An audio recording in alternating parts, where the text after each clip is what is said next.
안녕하세요. 파킨슨병 진단을 일단 받으면 많은 환자분들이 그 진행 과정에 대해서 궁금해 하십니다. 얼마나 오랫동안 투병 생활을 할 수 있을지, 그리고 어느 정도로 악화가 되는지, 그 다음에 수명은 어떻게 되는지, 이러한 여러 가지 질문들을 하시고 궁금해 하시는데, 오늘은 그래서 이 파킨슨병의 그 진행 과정에 대해서 한번 간략하게 설명해 보도록 하겠습니다. 파킨슨병의 그 진행 정도를 측정하기 위해서 나와 있는 그 특정 그 도구들이 있어요. 그래서 그 파킨슨병의 그 심각도에 접근하려고 그 UPDRS라든지 아니 NMSS, EDSRS도 있고 MAIMS도 있고 모카도 있고 여러 가지가 있습니다.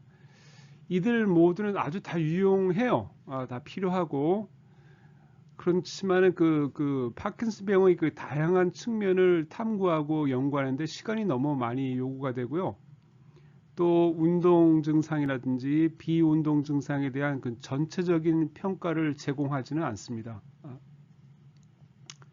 특히 이제 MDS, UPDRS는 보통 최근까지만 해도 가장 완벽한 평가 척도의 스케일로 인정받고 있었어요. 하지만 이 그 설문지가 굉장히 깁니다. 한 30페이지 이상이 되고요. 그래서 보통 이제 전문 사이트에서만 사용을 하고요. 원래는 UPDRS가 있었는데 저기에다가 저 운동 증상만 이제 주로 측정을 하던 거를 2007년도에 비운동 증상 항목을 추가를 해서 그 MDS, UPDRS가 개편이 됐습니다.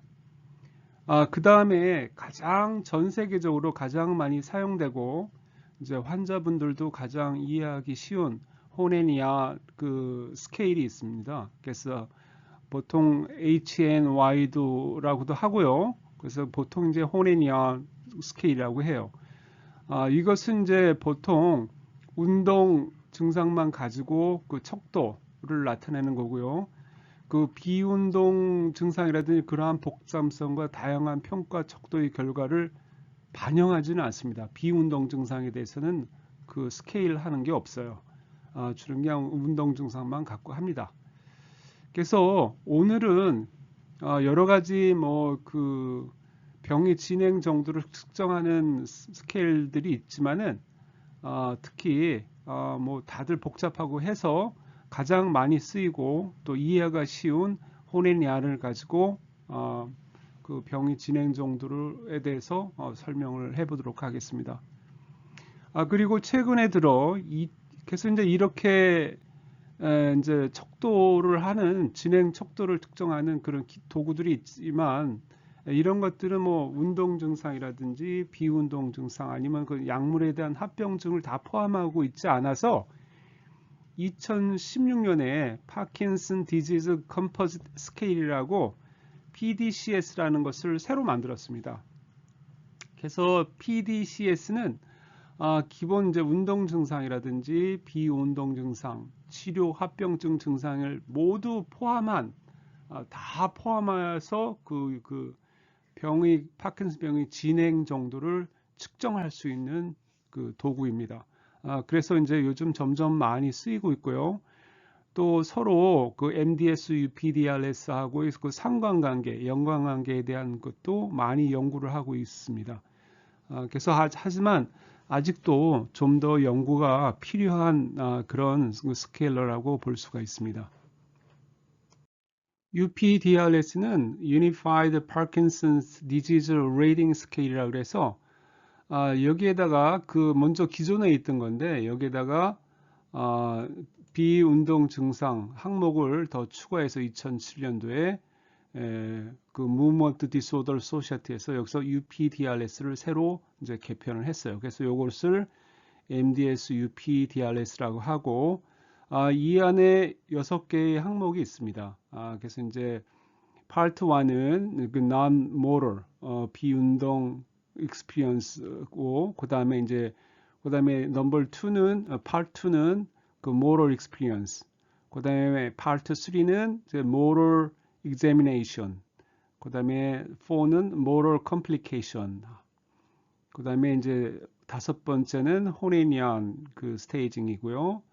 그다음에 이제 여섯 번째는 그 수학 잉글랜드 액티비티. 이거는 뭐냐 하면은 그 독립성, 인디펜던스를 얼마큼 할 수 있냐를 측정, 스케일 하는 거예요. 그래서 요 옆에 제가 표를 심어 놨는데 100%가 나오면 이제 완전하게 인디펜던, 100% 아무 도움이 없이 자기가 전적으로 할 수 있는 거고, 뭐 이제 숫자가 밑으로 퍼센테이지가 내려갈수록 이제 그 남한테 의존하는 그 의존성이 점점 높아지는 거죠. 이런 식으로 해서 파트 1서부터 파트 6까지 그래서 이제 5포인트 시스템이고요. 0부터 0, 1, 2, 3, 4 이런 식으로 5포인트 시스템이고요.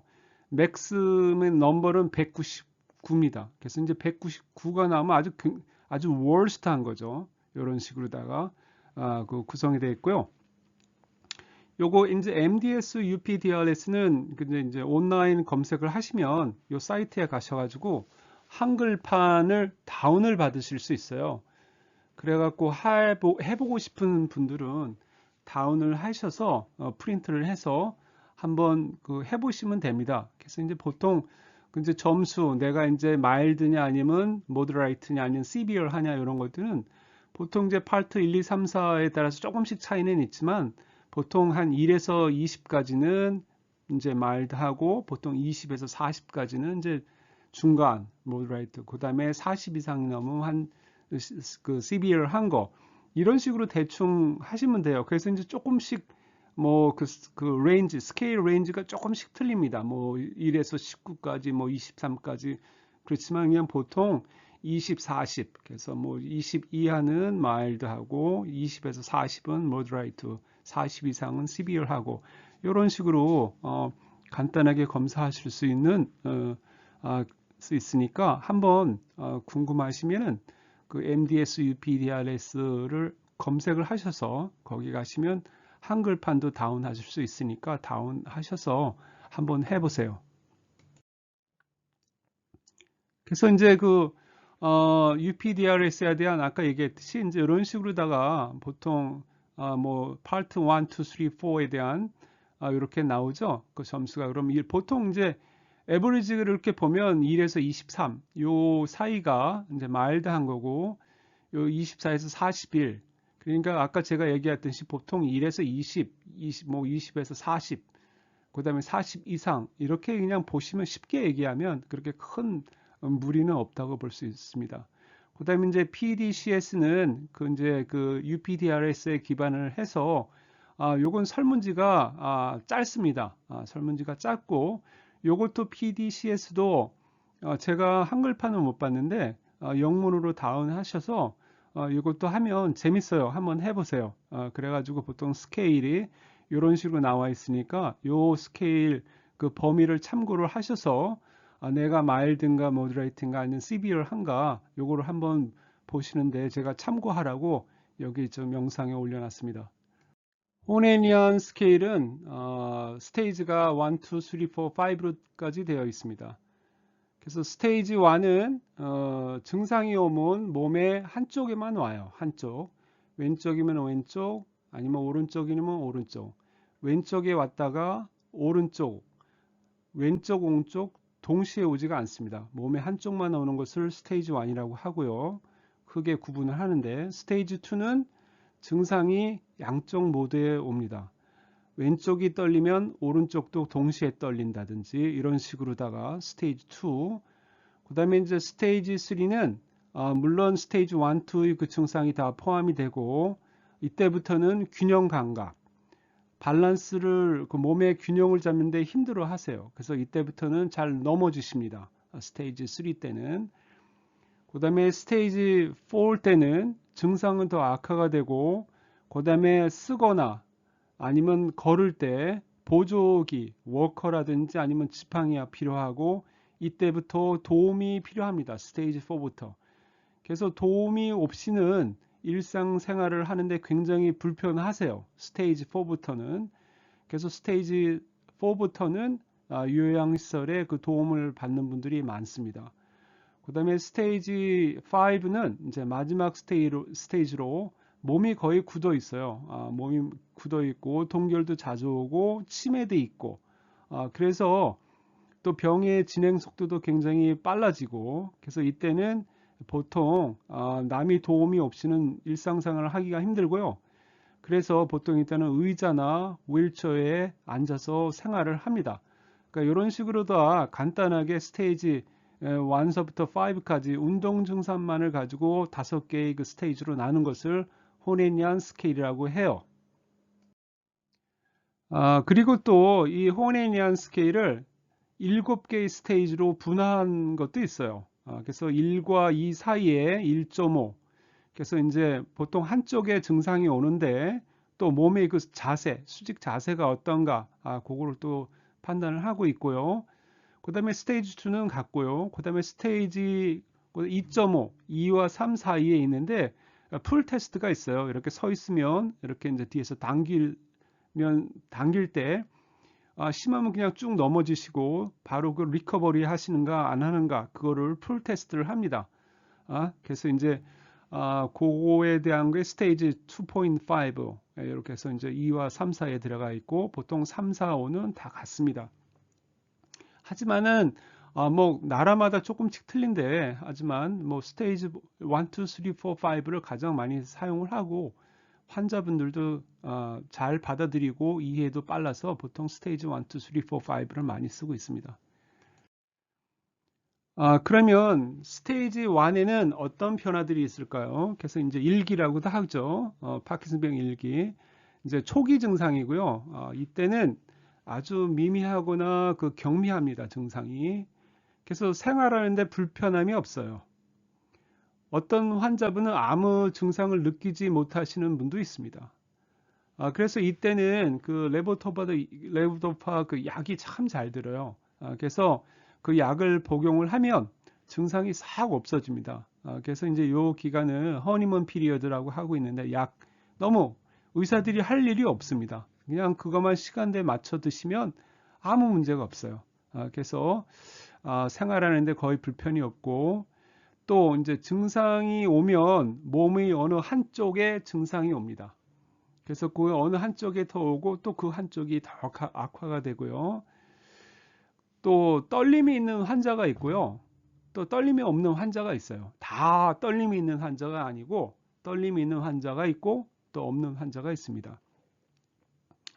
그래서 이제 이때부터는 몸이 약간 부드럽지 않다거나 아니면 그 오른쪽 왼쪽 움직임의 그 균형과 밸런스 증상이 그 몸의 어느 한쪽 증상이 있는 쪽으로다가 균형과 밸런스가 약간 벗어나요.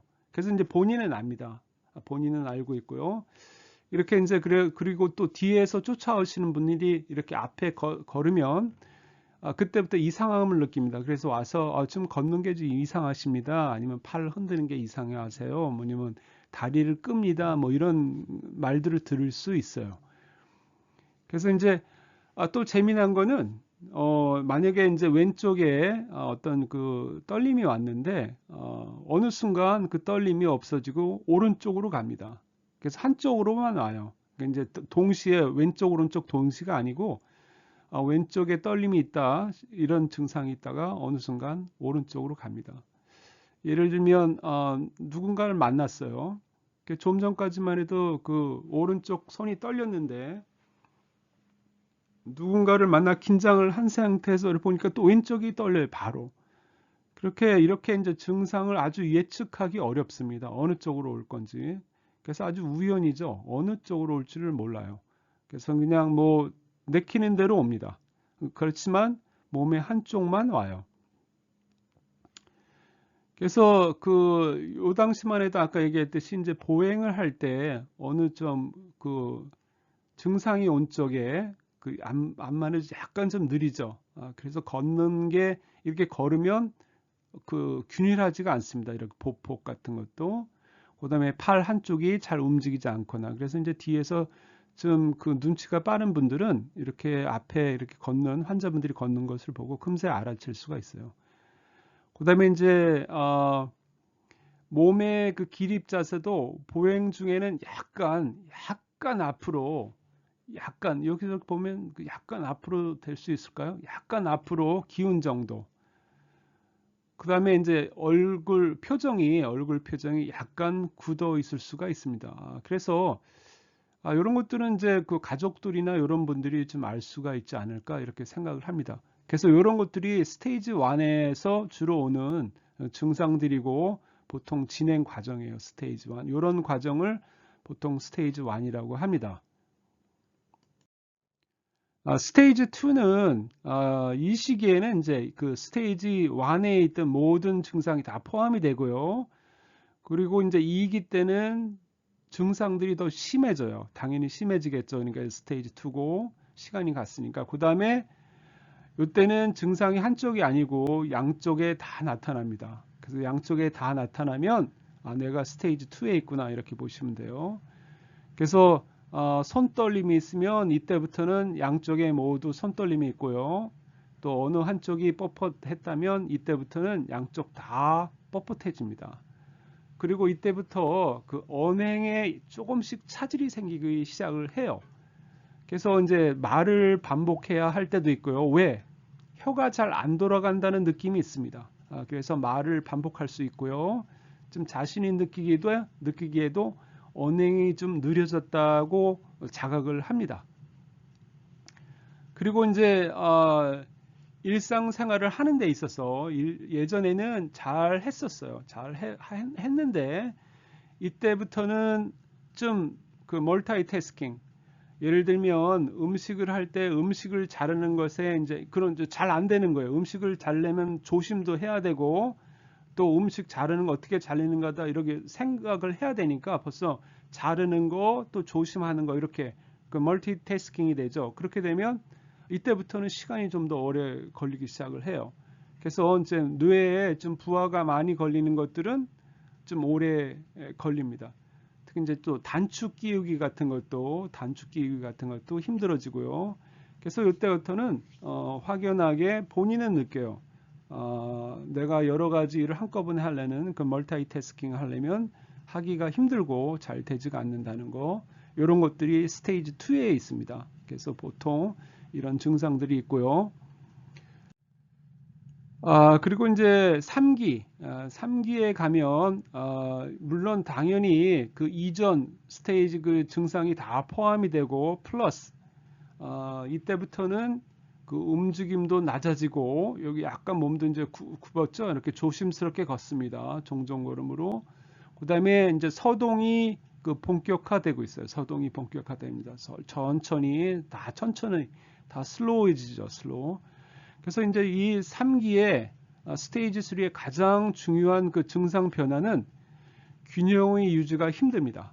균형, 밸런스. 그래서 어떻게 돼요? 자주 넘어지십니다. 이때부터. 그래서 이제 지팡이가 필요하죠. 그래서 균형의 유지가 힘들고 자주 넘어지고, 그래서 이런 것들을 그 예방하기 위해서는 운동을 정말 많이 하셔야 돼요. 제가 낙상에 대한 그 영상을 올렸는데 그거 이제 어떤 식으로 예방을 해야 되는가를 알고 싶으시면 그 낙상에 대한 그 영상을 보시면 좀 더 이해를 하실 겁니다. 그래서 이 3기에는 아직까지도 혼자서 독립적으로 지낼 수가 있어요. 혼자 옷을 입는다든지 화장실 가는 거라든지 식사를 하는 거, 좀 힘은 들지만 혼자서 하실 수가 있습니다. 이런 것들이 이제 스테이지 3기, 스테이지 3이고요. 그 다음에 이제 스테이지 4, 스테이지 4, 스테이지 4는 이때부터는 이제 도움이 필요합니다. 도움이 필요하고요. 환자가 이제 혼자서 생활하기가 좀 힘들고 누군가한테 좀 의지를 해야 합니다. 조금씩. 그래서 이제 도움이 없이는 거의 그 하루 생활하기가 좀 힘들고요. 그래서 이제 기본적으로 옷을 입는다든지 음식 먹기라든지 걷기 이런 것들이 힘들고, 그래서 이제 스테이지 4부터는 많은 환자들이 요양시설의 그 도움을 받기 시작을 합니다. 그래서 이제 자세도 이렇게 구부정하고 그렇죠. 그래서 스테이지 4부터는 그 요양시설의 도움을 받기를 시작을 합니다. 스테이지 5는 이제 마지막 마지막 기로요. 그래서 이제 가장 그 진행된 상태이고요. 몸이 굳어요. 그래서 몸이 굳기 때문에 보행도 힘들고요. 서동도 굉장히 심하고 기립하는 것도 힘들고 또 기립을 해서 돌아서면 바로 동결이 되고 앉아 있다가 굽어도 동결이 되고 침대에서 내려올 때도 동결이 되고 뭐를 움직이면 동결이 됩니다. 그래서 본인도 힘들고 또 도움을 주는 도우미도 힘들고 다 두 사람 다 케어도 힘들고 환자분도 힘들고 해서 다 모두 다 힘들어지는 시기예요. 그래서 이때부터는 그 뇌에서 몸 전체로 나가는 그 운동 신경 신호 전달이 잘 되지가 않는 시기이기 때문에 이때부터는 휠체어나 의자 아니면 침상에서 생활을 합니다. 하지만은 여기까지 스테이지 5까지 오시는 환자분들이 그렇게 많지는 않아요. 혼인이형 스케일을 1기와 2기를 묶어서 초기 얼리 스테이지라고 하고요. 그 다음에 3기를 중간 마일드 스테이지, 그 다음에 4기와 5기를 묶어서 어드밴스 스테이지라고 합니다. 가장 그 진행된 시기죠. 그래서 이 시기가 되면 거의 그 스스로의 그 행동이 그 독립성이 거의 없는 상태이고요. 하지만 이제 많은 그 파킨슨병 환자들이 이 시기까지는 거의 가지가 않습니다. 그 다음에 이제 호네니안 스테이지가 시간의 경과에 따라서 그 일정하지 않고 그 변수가 많습니다. 하지만 평균적으로 각 스테이지 그 경과 기간이 2년 정도로 보고 있어요. 그래서 이제 1기와 2기로 넘어가는데 한 2년, 2기에서 3기로 넘어가는데 한 2년, 대부분 그러니까 2년 정도 걸린다 보고 있는데, 하지만 그 1기서부터 5기 중에 그 2기 때는 평균 5년이 걸립니다. 그리고 또 이제 어떤 보고서에 의하면 1기에서 그 30%의 환자는 1기와 2기에 10년 이상 머물러 있을 수도 있어요. 그래서 제가 그 많은 환자들을 요즘은 이제 과거와 다르게 과거에는 뭐 한 20년 전만 해도 굉장히 달랐습니다. 근데 지금은 그 환자 스스로 교육을 많이 합니다. 스스로. 정보도 많이 공부도 많이 하시고 또 공부를 하시면 직접 몸으로 움직이시고 그리고 지금은 파킨슨병을 앓고 있는 환자분들이 운동이 얼마나 중요하다는 걸 다 인지하고 계세요. 그래서 운동들을 굉장히 열심히 하십니다. 또 물리치료도 열심히 받고요. 그 다음에 또 이제 여러 가지 약 위에다가 그 이외로 그 영양 보충도 충분히 잘 하고 있고요.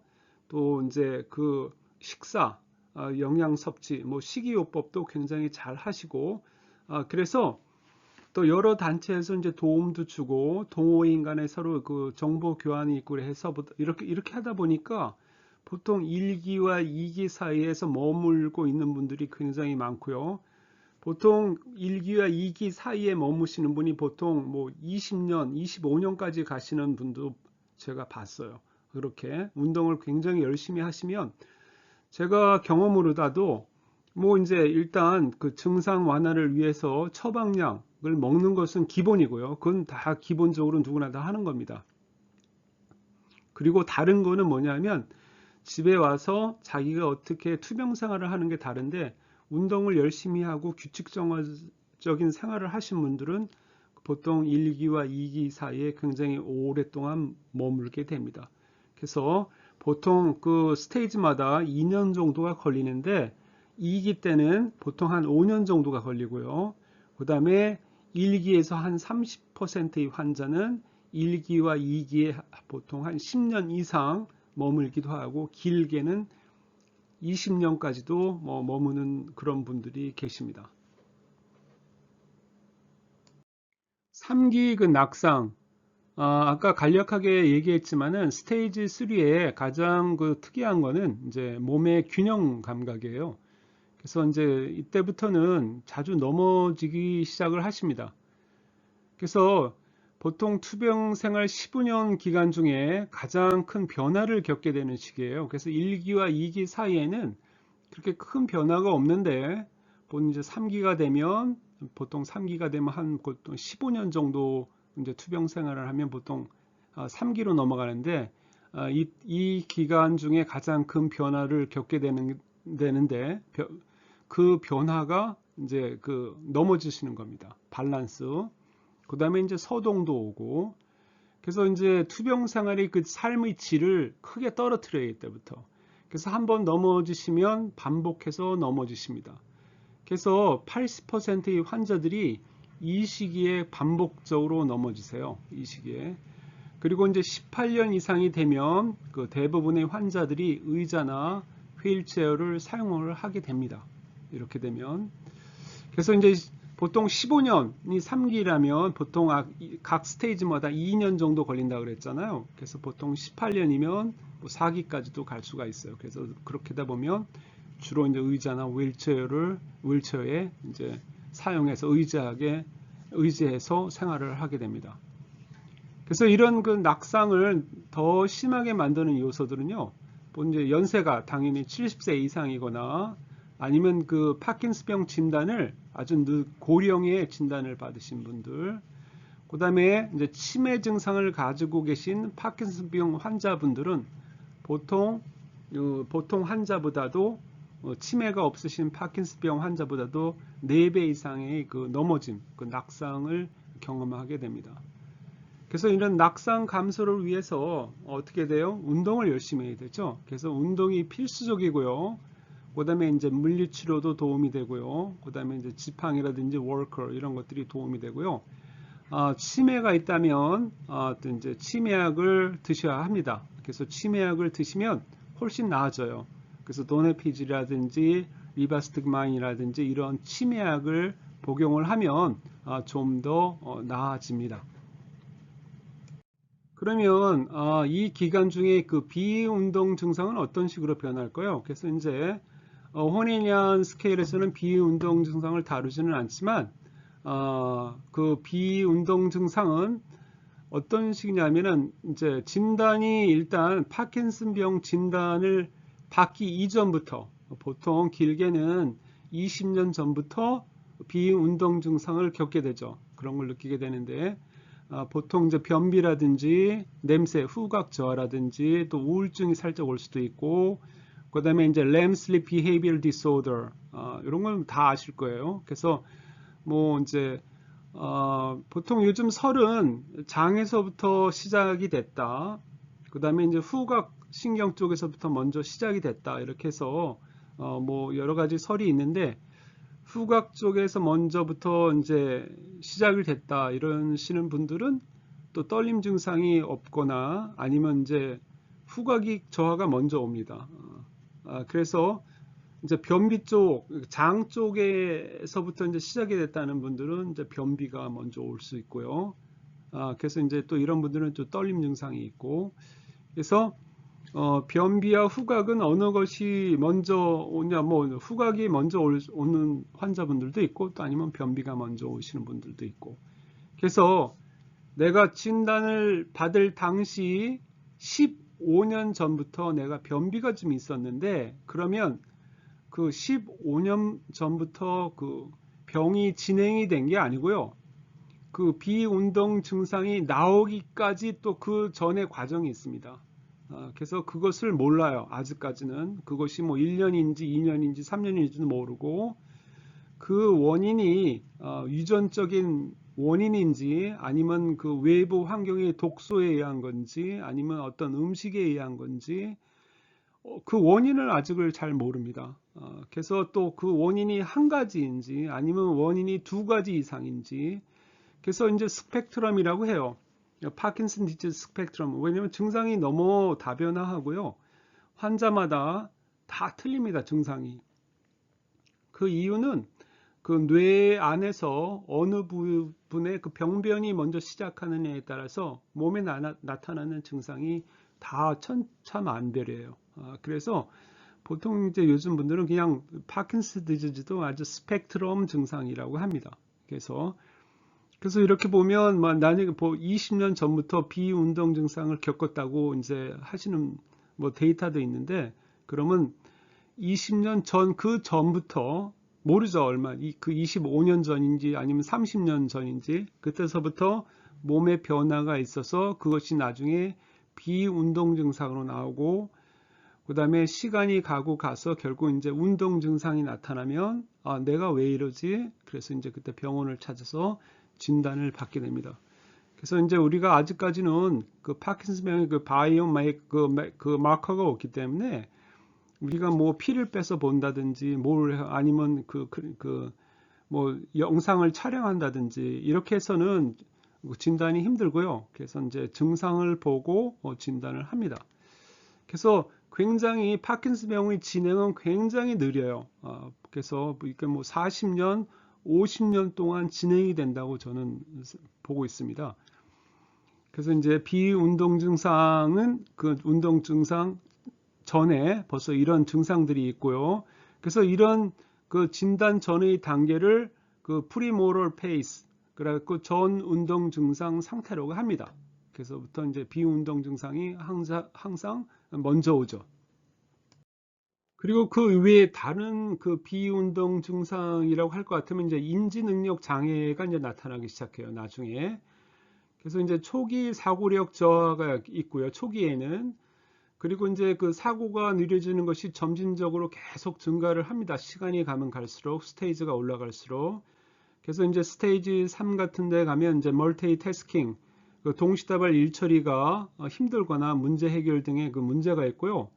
그다음에 이제 집중력 유지에도 문제가 있고, 또 말을 할 때 적당한 단어를 선택해내는 그 선택의 그 문제도 있고, 그래서 이러한 그 파킨슨병의 그 환자가 나중에 치매에 걸릴 확률은 보통 30에서 50%를 보고 있어요.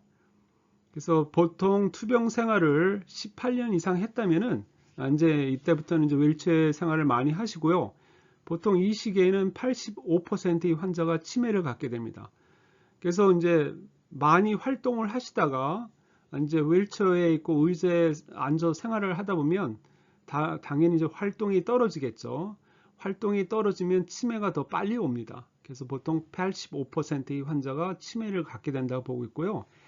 그 다음에 이제 연세가 많아지시죠. 보통 15년, 20년, 18년이면 내가 60대 때 진단을 받아도 18년이 되면 거의 80이 다 되세요. 그래서 이제 그 노환, 그 에이징 프로세스와 같이 합쳐서 90세 이상이 되면 그 보통 85%의 환자들이 치매를 갖게 됩니다. 그래서 이제 치매를 갖게 되면 병의 진행도 굉장히 빨라지죠.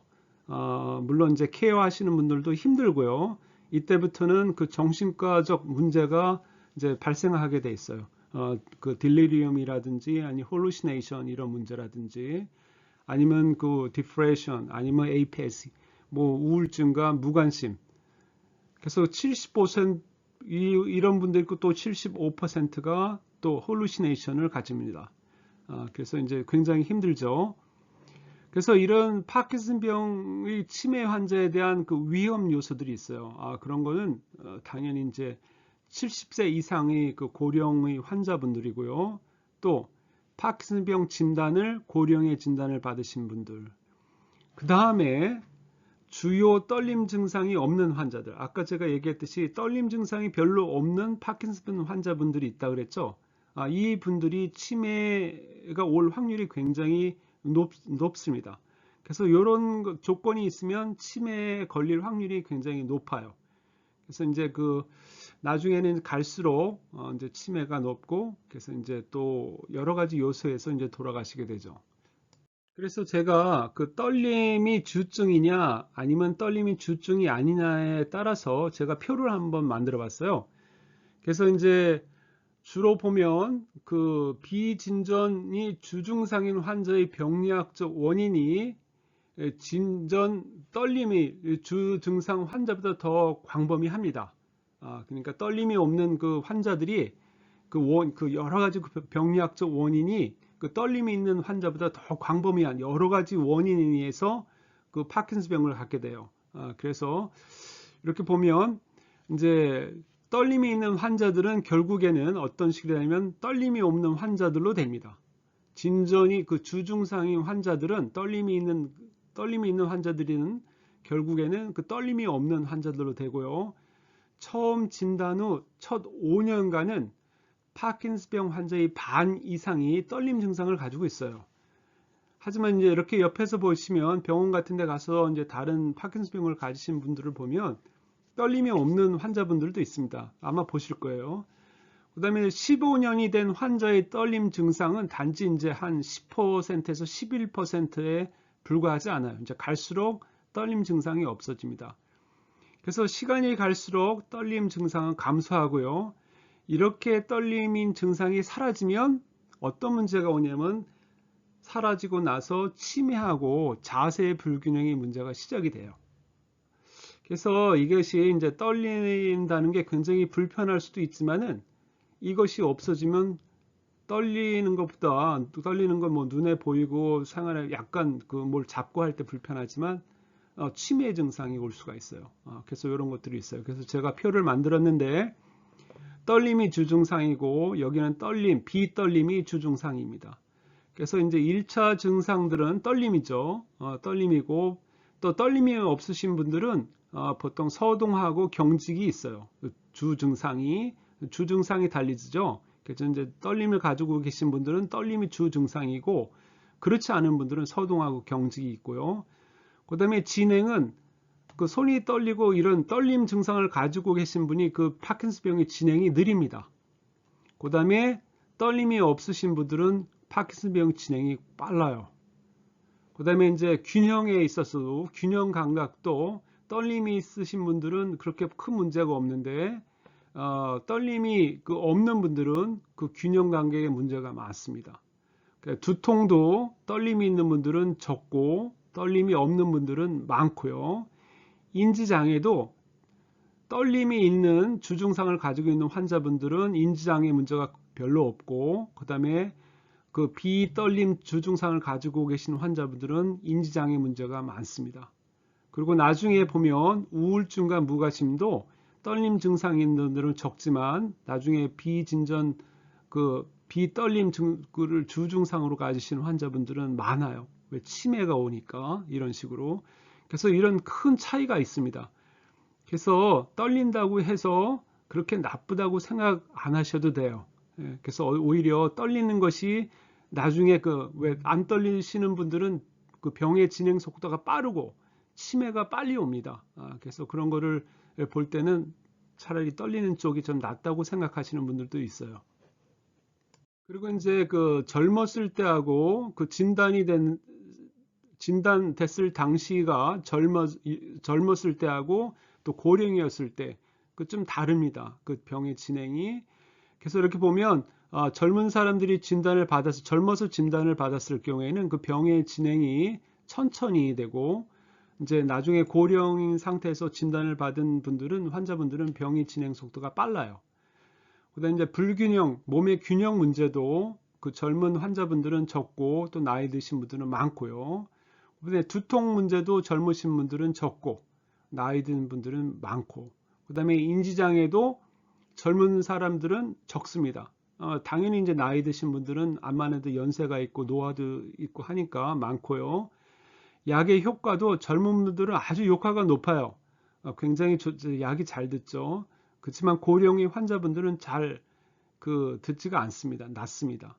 그래서 이제 이상 운동 증상은 이제 약을 먹고 약 효과가 높을수록 또 이상 디스키네시아도 높습니다. 그래서 젊은 환자들에게서는 나중에 그 디스키네시아가 오면 아주 심하게 와요.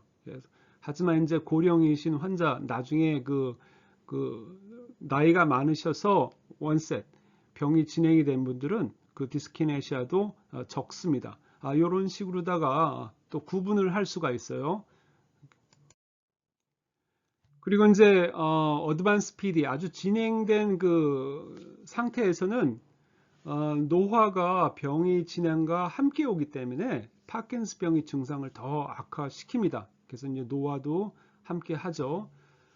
그리고 파킨슨병이 그 나중에 어드밴스인 상태에서는 알츠하이머 병도 많이 두 가지 병을 함께 갖고 있으신 그런 파킨슨병 환자들도 굉장히 많아요.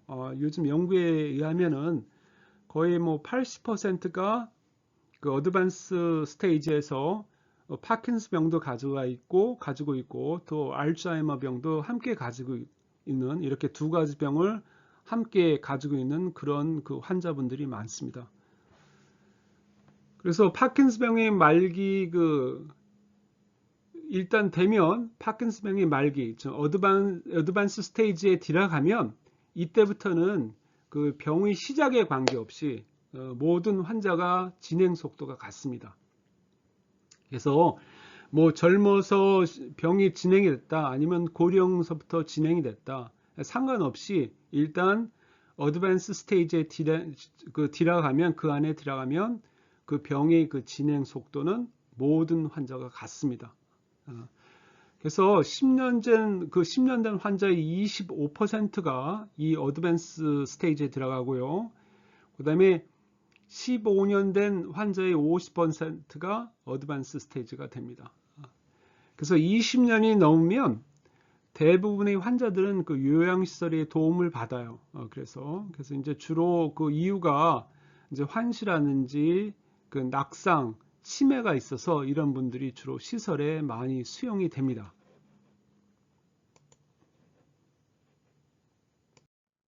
그러면 이제 파킨슨병을 진단을 받으면 이제 당연히 처방, 그 약의 처방을 받습니다. 그래서 이제 그 레보도파라든지 이런 걸 이제 드시는데 그 레보도파를 드시면 꾸준히 시간을 정확하게 맞추셔서 꾸준히 잘 드셔야 돼요. 그러면 그 투병 생활을 오래 건강하게 하실 수 있습니다.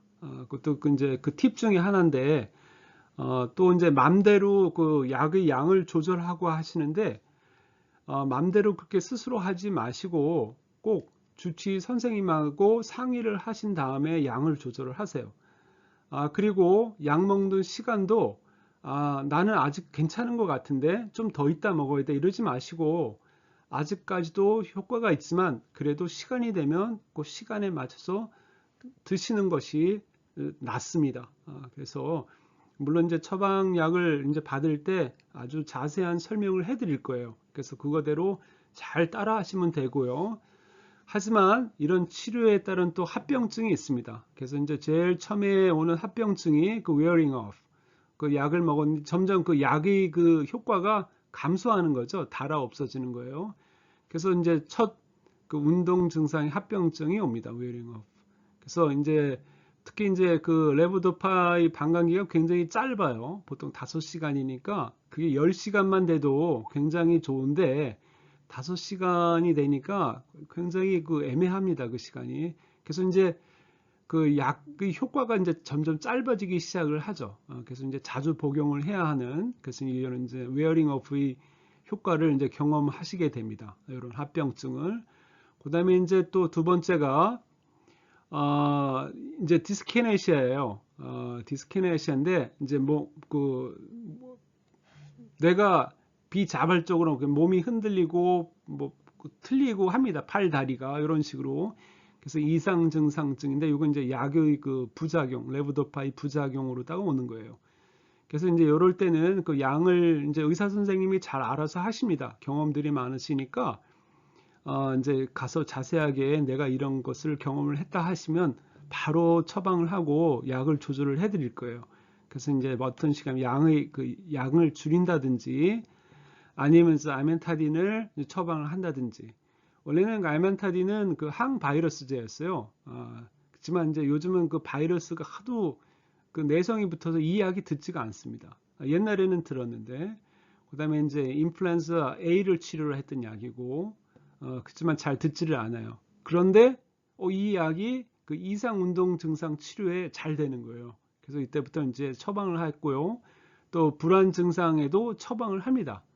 이런 식으로다가 그 약의 그 재연구, 그 이제 다시 쪽에 이제 사용하는 그런 사례들이 많이 있어요. 그렇게 약에서 보면. 예를 들면 당뇨약이 요즘 뭐 항 알츠하이머 디지에 쓴다든지 또 당뇨약이 지금도 이렇게 보면 뭐 페이스 2상 그 페이스 2 아마 페이스 3에 들어가 있을 거예요. 당뇨약이 파킨슨병 그 치료약에 이제 이용될 날이 이제 곧 옵니다. 그런 것들라든지 그래서 이제 약의 그 범위에서 다른 범위로 넘어갈 수 있는 그런 약들이 몇 있습니다. 그래서 이제 어드밴스 스테이지에는 그 처방약의 그 복용량이 계속 처방약의 복용을 계속 늘릴 수는 없어요. 그래서 이제 복용량이 더 이상 효과가 없고요.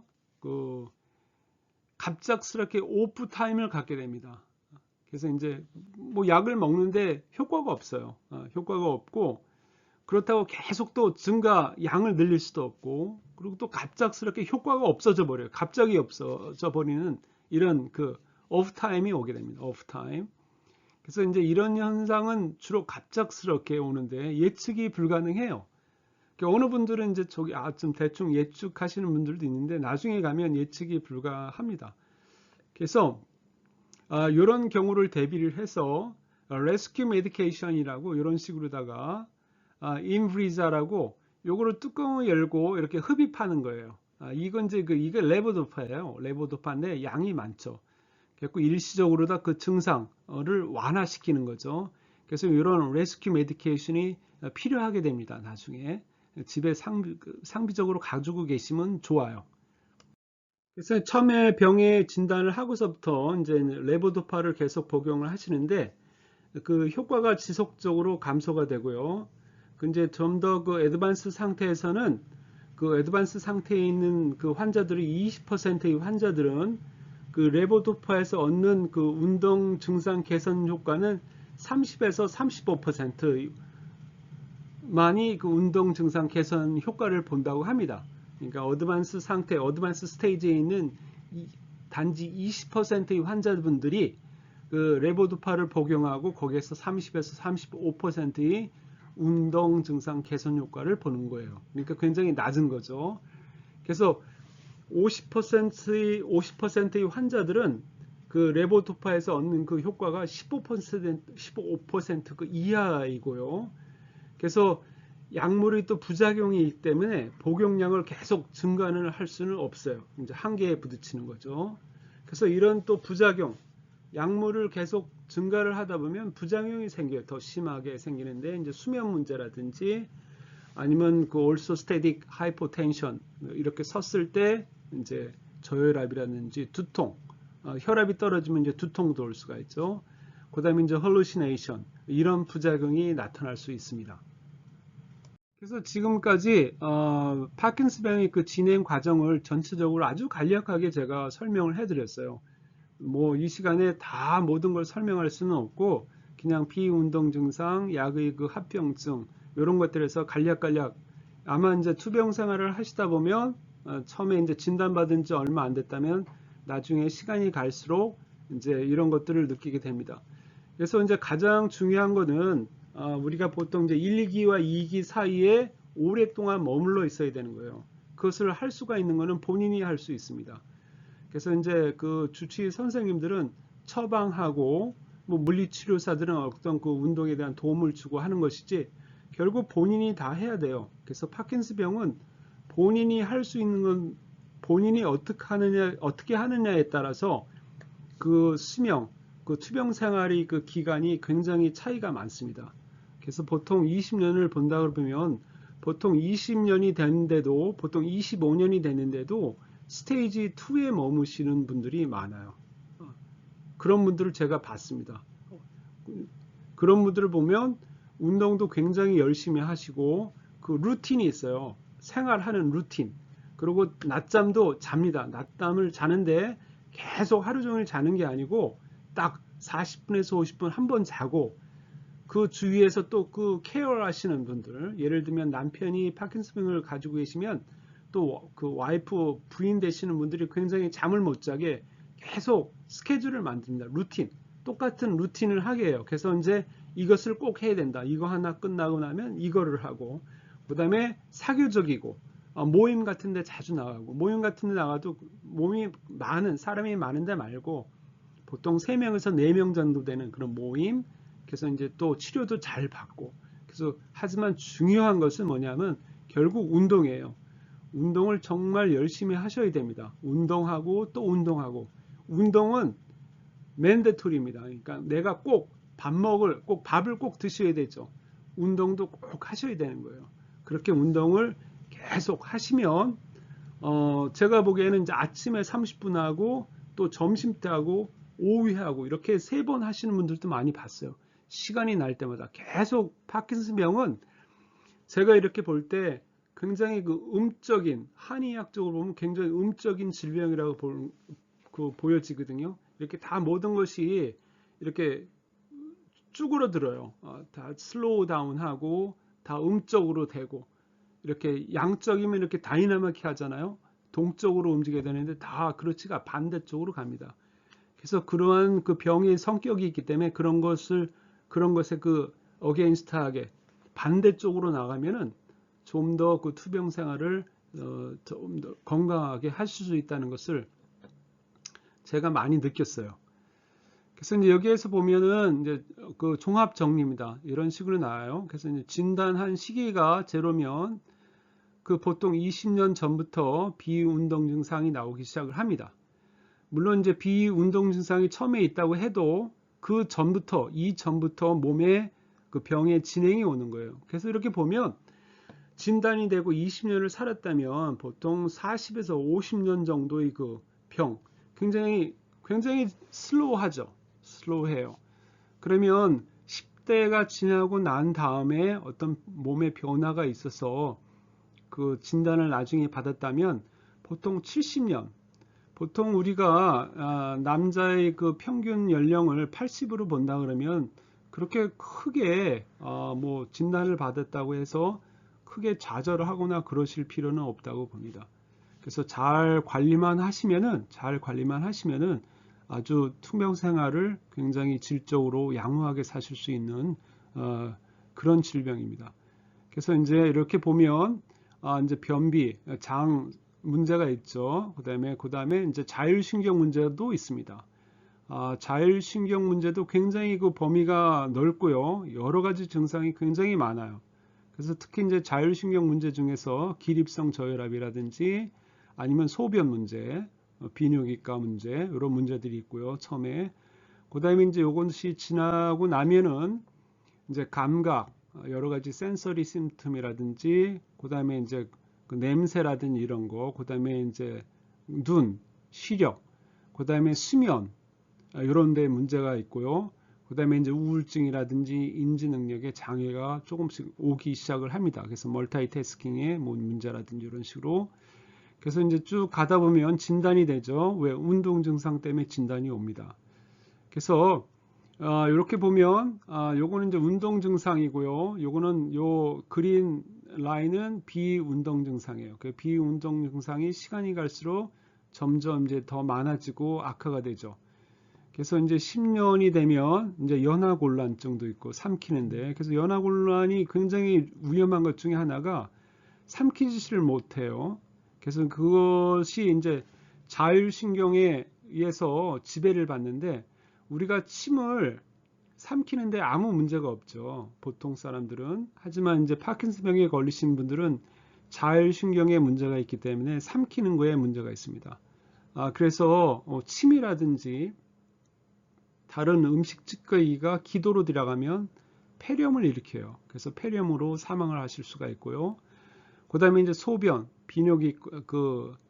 비뇨기과에 문제가 있는데 비뇨기 소변 문제, 여기에도 이제 인펙션이 돼서 염증이 생겨서 이 문제로 합병증을 해서도 돌아가실 수 있고요. 그 다음에 이제 기립성 그 저혈압이라든지 치매 이런 것들이 이제 10년 이렇게 쭉 가면서 악화가 됩니다. 그다음에 이제 그 운동 증상 같은 경우에는 처음에 떨림이라든지 강직, 서동 이런 것이 있고 나중에 갈수록 자세 문제, 또 걷는 거라든지 그다음에 동결, 낙상, 그다음에 이제 근육이 경직 이런 것들이 문제가 되기 시작을 해요. 이렇게 쭉 가면서 시간이 가면서 그리고 이제 보통 7년, 5년에서 5년 이상이라고 7, 8년이 되면 그 약의 그 디스키네시아 비운동 증상이 나오기 시작하죠. 온오프, 약의 온오프도 있고, 그 다음에 디스키네시아가 이제 보통 10년이 되시면 이런 것들 다 겪게 됩니다. 그래서 쭉 가시면 이제 합병증으로 다 이제 그 정신적인 문제, 홀루시네이션이라든지 obsessive compulsive disorder 이런 것들을 이제 또 겪게 되죠. 그래서 전체적으로 이런 식으로다가 그 파킨슨 병이 진행이 됩니다. 굉장히 슬로우해요. 아까 얘기했듯이 1, 2기와 2기를 어떻게 잘 관리하느냐에 따라서 이 기간은 길어질 수도 있어요. 그래서 이 표는 다른 거는 아니고요. 아까 얘기했듯이 그렇게 큰 뭐 비운동 증상하고 운동 증상을 다시 이렇게 나타나는 겁니다. 한데 가끔가다 이제 질문을 하시는 분들이 그 deep brain stimulation 그 뇌 신부 자극술은 언제 하면 좋으냐고 그것을 이제 궁금해 하시는 분들이 많아요. 그것은 이제 early stage가 끝나고 그 middle stage에 들어가기 요때 그 뇌 신부 자극술을 받는 것이 가장 적당한 시기라고 보고 있습니다. 그래서 이제 요 시기 때가 되면 이제 그 주치 선생님이 먼저 이제 이야기를 꺼내시는 분들도 있고 아니면 이제 본인이 뇌신부 자극술에 대해서 문의해도 되고 할 때가 됐고요. 요 기간에 그래서 제가 요 표를 보여드리는 겁니다. 요 기간이 이제 가장 적당한 그 뇌신부 자극술이 그 할 수 있는 그 기간이라고 볼 수 있습니다. 진단을 받고 그때부터 이제 도파민 계통의 약을 먹습니다. 그 도파민 계통의 약이 병의 진행 상태에 따라서 약의 효과도 떨어지기 시작을 해요. 그 과정을 간단하게 보면 처음에는 약을 먹으면 아주 지속적으로 약의 효과가 좋습니다. 그래서 초기 상태에는 하지만 이제 좀 더 시간이 지나면 그 웨어링 오프가 나타나기 시작을 해요. 요 사인이 나타나기 시작합니다. 그래서 이제 마일드 그 미드 스테이지에 가면 디스킨의 이상증이 나오고요. 그 다음에 온오프, 그 다음에 플럭테이션. 그 약의 효과가 업앤다운 합니다. 보통 한 7, 8년이 되면 10년 정도가 되면 이런 효과가 나와요. 그래서 이런 효과가 나올 때 요 시기가 DBS를 하기에 가장 적당한 시기고요. 요거보다 더 시간이 지나서 그 레이트 스테이지가 되면 그 도파민 계통의 약이 그 효과가 없어지기 시작을 합니다. 그래서 도파민 계통의 약이 효과가 없어지면서 자세의 불안정이라든지 그 다음에 이제 동결, 그 다음에 언어 문제라든지 그 다음에 삼키는 거, 연하곤란 이런 문제들이 발생을 하게 돼 있어요. 이런 것들이 이제 도파민 계통의 약 효과가 낮아지면서 병이 진행과 과정과 함께 그 약의 효과가 낮아지면서 나오는 그 증상, 그 진행 과정입니다. 파킨슨병과 관련을 해서 생존을 감소시키는 요소들이 있습니다. 그것은 아주 간단한데요. 진단 시 연령, 고령일수록 생존을 감소시키겠죠. 그 다음에 치매가 있으면 병의 진행 속도가 굉장히 높고요. 또 생존율이 굉장히 짧습니다. 그 다음에 레보도파의 복용, 레보도파의 복용이 굉장히 중요한데요.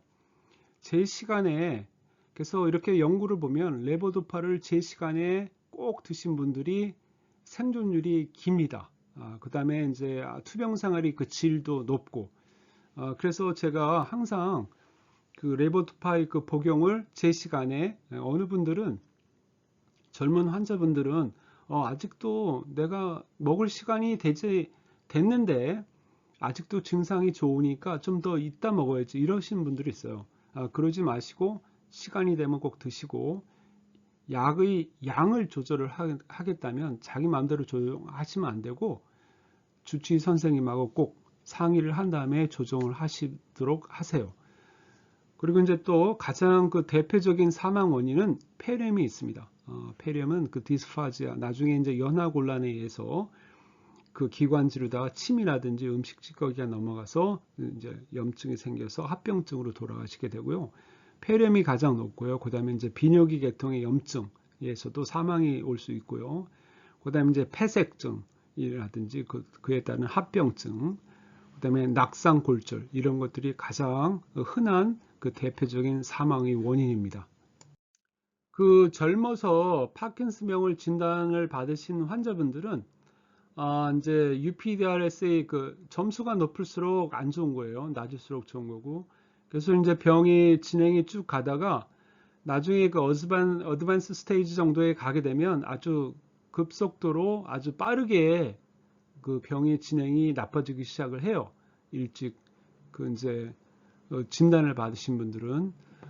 그리고 이제 50에서 64라든지 65세 이상의 진단을 받으신 분들은 아주 그 좀 더 물론 그 이제 그 병의 진행 그 파킨슨 병의 진행에 따라서 좀 증상이 악화되기는 하지만 그렇게 젊었을 때 진단을 받으셨던 분들보다도 그렇게 많이 악화가 되지는 않습니다. 요런 그 차이가 있어요. 이제 진단 시 나이가 어떤 나이에 있었느냐에 따라서 그 생존율이 다릅니다. 그래서 이렇게 보면 20에서 40대 요 사이에 진단을 받으시는 환자분들이 이제 가장 이제 오래 사시죠. 그래서 보통 이렇게 오래 사실 수가 있어요. 그래서 결국 보통 한 70, 뭐 만약에 뭐 30에 진단을 받았다고 해도 50년 이렇게 쭉 간다 그러면 보통 70, 75살까지. 그래서 이제 보통 이렇게 이제 나이가 들수록 어때요? 생존율이 줄어들어요. 그러면 여기서 보면 뭐 75세 진단을 받으신 분들이 뭐 15년 정도 아니면 20년 정도 사시면 그래서 결국 평균적으로 보면 진단이 먼저 오래 아주 초기에 젊어서 진단이 됐으면 투병 생활을 오래 하시는 거예요. 하지만 돌아가실 때가 되면 나이가 다 비슷비슷하십니다. 그렇게. 그래서 이제 80 이상의 진단을 받으시는 분들은 한 10년 이런 식으로다가 그 기대 수명이 점점 짧아지죠. 이런 식으로다가 그래서 20대에서 40 그 사이에는 한 50년까지도 갈 수가 있습니다. 하지만 제일 많이 60에서 69인데 그거만 보더라도 보통 20년으로 보고 있어요. 20년. 아주 그 극히 일부분의 분들이 30년까지 갑니다. 이런 식으로다가 그 데이터가 나와 있어요. 여기는 또 성별에 따라서 기대 수명치를 구분을 해놨습니다. 보통 한 5년 정도 차이가 나는 것 같아요. 그래서 이제 보통 20년 산다고 할 때는 한 50%, 그 환자분들이 한 20년 이제 갈수록 이렇게 이제 갈수록 보통 한 10년은 보통 한 70%가 한 10년 그리고 갈수록 이렇게 줄어들죠. 이렇게 줄어들어요. 그러니까 여성분들은 좀 오래 사세요. 그래서 보통 25년, 한 5년 정도 차이가 있습니다. 그래서 이제 쭉 이렇게 감소가 되죠. 그래서 보통 50%의 그 환자분들이 25년 정도를 살고, 여기 그렇지만 남성분들은 한 50% 분들이 한 20년, 25년, 한 5년 정도 차이가 있죠. 이런 그 남성과 여성분들이 그 차이가 있습니다. 이 표는 그 한국보험공사에서 2010년부터 2019년까지 모은 그 데이터를 가지고 그 치사율, 사망률을 한번 그 조사를 해봤어요. 사망률을 조사를 해봤더니 그 파킨슨병이 없는 사람들하고 환자분들하고 파킨슨병이 있는 환자분들하고 그 10년 그 사망률을 그 비교 분석하니까 한 47%, 2배 이상이 좀 넘죠? 파킨슨병을 가진 환자분들이 훨씬 높습니다. 사망률이. 그리고 이제 사망률도 그 연령별로 보니까 역시 뭐 70세 이상부터 이제 많이 늘어나고 80세 이상부터는 이제 급격하게 늘어나는 거죠. 그래서 평균적으로 보면 한 75세까지는 다 이제 무난하게 다 투병 생활을 하신다고 볼 수가 있고요. 그리고 이제 그 사망 원인에 대해서도 이렇게 보면 그 파킨슨병이 없으신 분하고 있으신 분하고 비교를 하면 좀 다르죠. 그래서 파킨슨병이 있으신 분들은 주로 신경에 관련된 그 원인에 의해서 돌아가시는 것이 굉장히 높아요. 그렇지만 이제 파킨슨병이 아닌 분들은 그렇지가 않죠. 그래서 여기서 보면 아까 폐렴에 의해서 많이 돌아가신다고 했죠. 역시 폐렴입니다. 그 respiratory 그 disease, 그 호흡계통의 그 원인에 의해서 많이 돌아가시고요. 그 다음에 이제 순환계통, 심장계통의 어떤 병에서 그 다음에 높고요. 낙상이라든지 이런 거에서 것도 하고, 그다음에 이제 그 인펙션하고 그 폐렴, 레스피레이하고 같이 올 수도 있어요. 왜 그러냐면 이제 폐렴이 오고 그 아니면 이제 인펙션이 돼가지고 다 함께 이런 식으로 해서 이제 사망률이 또 높아질 수 있습니다. 그래서 결국은 그 폐렴이 가장 위험하고요. 그다음에 이제 비뇨기통이라든지 심혈관계통의 문제, 그다음에 낙상 이런 것들이 위험합니다. 그래서 이제 낙상 같은 거는 열심히 운동을 하면 어느 정도 예방이 되고 있고요. 그다음에 이제 그 폐렴 같은 것도 이제 잘 그 이제 운동하고 생활을 잘 하시면 어떻게 이제 식사 드시는 그런 것들도 잘 하시면은 좀 더 예방을 하실 수 있는 그런 요령이 생기니까 잘 연구를 하셔야 되고요. 그래서 이제 지금까지 그 강의를 거의 다 했습니다. 다 하고 그러면 뭐 파킨슨병을 그 이겨내는 방법은 뭔가? 뭐 여러 가지 다양한 방법이 있지만은 요즘은 이제 보통 그 온라인의 그 보급으로도 인해서 온라인 상에 굉장히 많은 정보가 이제 있습니다. 제가 처음에 그 프랙티스 할 때만 해도 많은 환자분들이 그 정보를 어떻게 입수할까 해서 그 이제 주치 선생님들한테 많이 그 문의를 하고 했는데 지금은 뭐 구글에서 뭐 딱 타임만 치면은 굉장히 많은 정보가 쉽게 아주 자세하게 쉽게 설명이 잘 되어 나와 있어요. 그래서 이제 뭐 의사가 하는 일들을 많이 덜어주고 있긴 하죠. 그래서 뭐 일일이 다 설명을 안 해도 벌써 환자분들이 다 알고 오세요. 그래서 다 알고 오고 또 이제 그 신경과 의사분들이 또 파킨슨병만 전문적으로 하는 것은 아니고 특히 이제 무브먼트 디스오더 스페셜티는 그분들도 파킨슨병만 또 전문적으로 하지는 않습니다. 여러 가지 그 퇴행성 뇌질환에 대해서 다 해야 되다 보니까 그 이제 대답 그 뭐 여러 가지 충고라는 대답하기가 좀 곤란할 때가 있긴 한데 요즘은 뭐 환자분들이 더 잘 알고 있기 때문에 제가 특별히 뭐 말은 하진 않겠지만은 여기서 보듯이 67%가 역시 그 운동으로 나와 있어요. 계속 움직이라는 거. 그래서 67%가 말해주는 이것은 뭐냐 하면은 운동이 약보다 좋다는 겁니다. 그래서 물론 약도 꼭 드셔야 되고 증상 치료 굉장히 중요합니다. 물론 어떤 분들은 무슨 약이 그 증상만 치료하고 원인 치료는 안 한다 이렇게 말씀하시는 분도 있는데 그게 지금 우리 그 의학 연구의 그 한계입니다. 아직도 원인도 모르고 있고요. 그 파킨슨병이 한 가지가 원인인지 두 가지가 원인인지 아직도 뭐 종을 못 잡습니다. 그래서 뭐 실버 블랙, 뭐 매직 블랙 이런 거는 아직 기대하시는 거는 너무 시기상조고요. 그래서 이제 내가 할 수 있는 거 운동밖에 없습니다. 운동, 식이요법 뭐 이런 것들 그걸 잘 하시면은 투병 생활을 오래 하실 수 있고 다시 한번 말씀드리지만 1기와 2기에 오랫동안 머물러 있는 게 좋고요. 일단 3기가 되면 3기, 4기 이렇게 쭉 갑니다.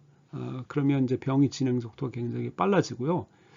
그렇게 하니까 그래서 뭐 어떻게 하시는 것도 잘들 알고 계시니까 제가 여기까지만 말씀을 드리겠습니다. 그래서 오늘 제 강의를 잘 들어주셨고 지루하지만 지금까지 저와 함께 여기까지 오셔서 감사하고요. 구독을 안 하신 분들은 구독해 주시면 좋겠고 좀 강의가 좋았다면 좋아요도 눌러주시면 좋겠습니다. 감사합니다.